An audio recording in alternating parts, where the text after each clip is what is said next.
Realme Narzo 60x launch হয়ে গেল ভারতের বাজারে। ফোনটা বর্তমানে অ্যামাজনে অ্যাভেলেবেল আছে। ব্যাংক অফার লাগিয়ে এই ফোনটাকে আপনারা 13,000 টাকার মধ্যে কিনতে পারবেন। আর এই দামে রেডমি, ভিভো এবং ইনফিনিক্সের বেশ কয়েকটি 5G ফোন মার্কেটে অ্যাভেলেবেল আছে। তাহলে Realme Narzo 60x এই ফোনটা কি পারবে 13,000 ভারতীয় টাকার মধ্যে সেরা 5G ফোন হতে, নাকি এই ফোনটাতে আমরা কোনো কম্প্রোমাইজ দেখতে পারবো? তাহলে কি এই ফোনটা ভ্যালু ফোন মানেই হবে? সব জেনে নেবো আমরা আজকের এই ভিডিওতে।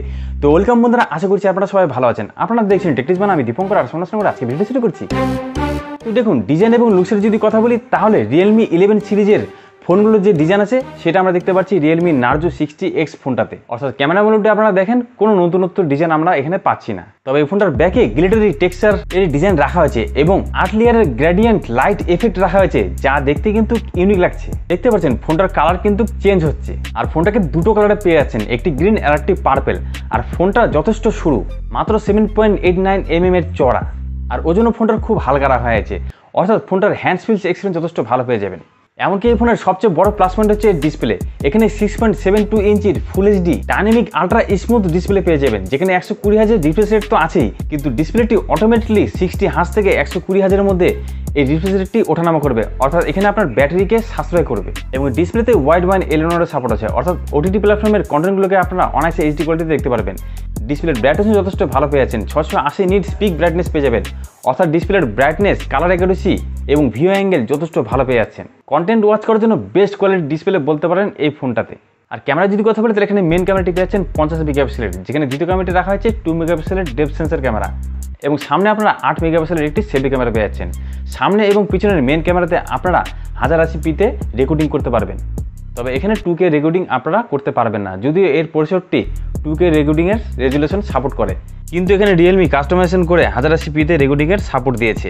তো মেন ক্যামেরার মাধ্যমে আপনারা ভালো কোয়ালিটির ফটো পেয়ে যাবেন দিনে এবং রাত্রে, তবে ভিডিও কোয়ালিটি খুব একটি ভালো পাবেন না। এবং সামনে সেলফি ক্যামেরাটিকে আপনারা ওকে বলতে পারেন, খুব ভালো কোয়ালিটির সেলফি ক্যামেরা এখানে রাখা হয়নি। তবে ব্যাটারি এখানে খুব ভালো পেয়ে যাচ্ছেন, 5000 mAh ব্যাটারি আছে, যেটিকে চার্জ করার জন্য 33 ওয়াটের চার্জিং সাপোর্টও আছে, এবং চার্জারটি তো বক্সে পেয়ে যাচ্ছেন।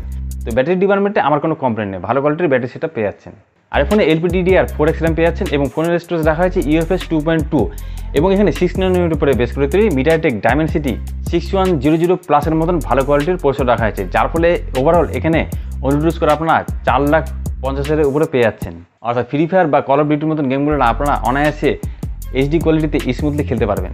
খুব হাই কোয়ালিটির গেমিং প্লে না হলেও মিডিয়াম কোয়ালিটিতে আপনারা অনায়াসে ভালো গেমিং এক্সপিরিয়েন্স পেয়ে যাবেন, এবং গেমিং খেলার সময় ফোনটা খুব একটি হিটও হচ্ছে না। আর মাল্টিটাস্কিং করার জন্য এই ফোনে কোনো সমস্যা হবে না, কোনো কমপ্লেন হবে না। তবে সফটওয়্যারের দিকে আপনার একটু সমস্যা হতে পারে, কারণ এখানে Realme 4.0 UI কাস্টমাইজেশনের মাধ্যমে Android 13-কে রাখা হয়েছে, এবং এখানে অ্যান্ড্রয়েডের পরবর্তী ভার্সনগুলোকে আপডেট হিসেবে দেওয়া হবে কিনা সেটা Realme তরফ থেকে বলা হয়নি। এবং এখানে প্রি ইনস্টল কিছু অ্যাপ পেয়ে যাচ্ছেন, হট অ্যাপস এবং হট গেমসের মতন অ্যাপগুলো পেয়ে যাচ্ছেন, সেগুলোকে আপনারা ডিসেবল করতে পারবেন। এই সমস্ত জিনিসগুলোকে করতে পারলে সফটওয়্যার এক্সপিরিয়েন্স আপনারা ঠিকঠাক পেয়ে যাবেন।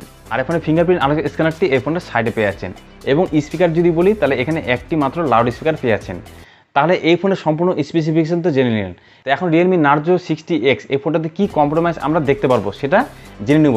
তার আগে ভিডিওটি এতক্ষণ যদি দেখে থাকেন, তাহলে ভিডিওটি ভালো লাগলে একটি লাইক করতে পারেন, এবং অবশ্যই এই ভিডিওটিকে শেয়ার করতে পারেন, এবং চ্যানেলটিকে সাবস্ক্রাইব করতে পারেন, যাতে বহু দর্শকের কাছে এই ভিডিওটি চলে যায় এবং চ্যানেলটি গ্রোথ করে। তাহলে এই ফোনের প্রবলেমগুলো এখন জেনে নিচ্ছি। তো এই ফোনের সবচেয়ে বড় প্রবলেম হচ্ছে এখানে একটি মাত্র সিঙ্গেল স্পিকার পাচ্ছেন। এই দামে অন্য কোম্পানিগুলো, বিশেষ করে ইনফিনিক্স, মোটরোলা, তারা ডুয়েল স্টুডিও স্পিকার এবং ডলবি অ্যাটমসের সাউন্ড সিস্টেম দেয়। তো এখানে আপনারা মাত্র একটি সিঙ্গেল স্পিকার পাচ্ছেন। দ্বিতীয় কম্প্রোমাইজটি করা হয়েছে এর ক্যামেরাতে। এখানে হাই রেজলিউশনের ভিডিও রেকর্ডিং করতে পারবেন না, এবং সামনে সেলফি ক্যামেরাটি রাখা হয়েছে মাত্র 8 মেগাপিক্সেল। আরও ভালো কোয়ালিটির সেলফি ক্যামেরা এখানে তারা দিতে পারতেন। এবং এখানে জাইরোস্কোপ নেই, অর্থাৎ যারা গেমিং জাইরোস্কোপে খেলতে পছন্দ করেন তাদের জন্য কিন্তু একটু সমস্যা হতে পারে। এবং 4 নম্বর সমস্যাটি হচ্ছে সফটওয়্যার আপডেট। এখানে কোনো সফটওয়্যার আপডেট পাবেন কিনা তা কোম্পানির তরফ থেকে বলা হয়নি। এবং 5 নম্বর সমস্যাটি হচ্ছে এই ডিজাইনে। এখানে কপি ডিজাইন পাচ্ছেন, নতুনত্ব কোনো ডিজাইন পাচ্ছেন না। তো এই 5টি কম্প্রোমাইজকে যদি আপনারা ইগনোর করতে পারেন, এবং এই ফোনটি আপনার যদি মনে হয় এই দামে ভ্যালু ফোন মানে, তাহলে অবশ্যই নিতে পারেন। তো কী করতে চাইছেন আপনারা অবশ্যই কমেন্ট করে আপনাদের মতামত জানাতে পারেন। তাহলে এই ফোনের পরিবর্তে কোন ফোনটা আমাদের জন্য বেস্ট হবে? আর যদি 1000 বা 1500 টাকা বেশি খরচা করতে পারেন, তাহলে আপনারা এর থেকে ভালো কোয়ালিটির ফোন পেয়ে যাচ্ছেন। ইনফিনিক্স নোট 30 এবং মোটরোলা G54-এর মতন ফোনগুলো আরও ভালো কোয়ালিটির স্পেসিফিকেশন প্রোভাইড করেছে। তো সেই ফোনগুলোর রিভিউ যদি আপনারা না দেখে থাকেন, তো সেগুলো রিভিউ দেখে নিতে পারেন। তো আজকে ভিডিওটি এখানে রাখছি বন্ধুরা, দেখা হবে আপনাদের সাথে নেক্সট ভিডিওতে। আজকে টাটা, বাই বাই।